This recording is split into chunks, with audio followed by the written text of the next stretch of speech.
The dopamine trap. How swipe culture is rewiring the brain against meaningful connections. Everybody knows that I am adamantly opposed to dating apps. I say it over and over and over like a broken record. However, I want people to find suitable people to date. I mean, it's important to me. That's why I do what I do.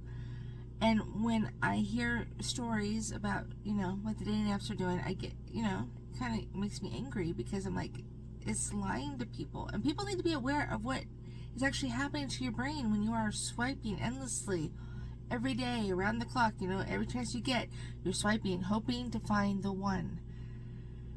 Chances are stacked against you, number one. I mean, they are. But what's it doing to your brain? And what is it teaching your brain?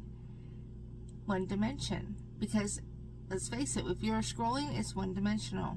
You see a picture, and your brain is a superpower. It is. And what's happening is it will make a judgment. It takes about 100 milliseconds for your brain to make a snap judgment about somebody, if somebody is good or bad for you. Think about that. That's like less than a blink of an eye. It's deciding based on one dimension. And attraction is not one-dimensional. It is not. There's a lot of things that go into chemistry and attraction and compatibility. There's a lot of things that, a lot of factors.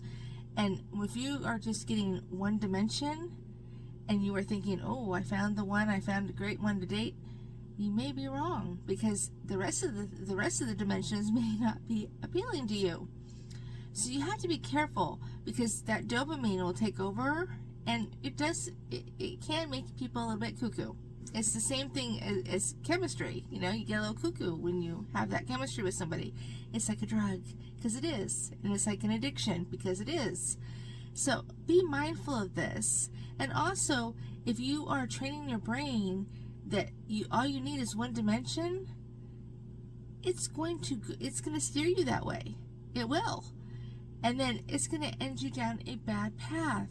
Think about this, and think about long term, not just the short term, but the long term effects. And that's the problem that I have, is like, wait a minute, this is only a part of the puzzle. There's so much more that goes into matching somebody and making a match and finding somebody suitable. It's a lot of different, we have a 50-something, item checklist that we go off of just to start. And then there's a lot of things that go into it. And like I said, there's other dimensions. There's mannerisms. There's tone of voice. There's nonverbal cues that all go into attraction. So how can you just scroll endlessly at pictures and think that, oh, you found the one?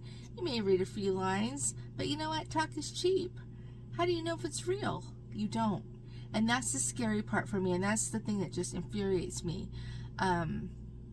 It takes a lot. A lot goes into attraction. So don't forget that. Good luck.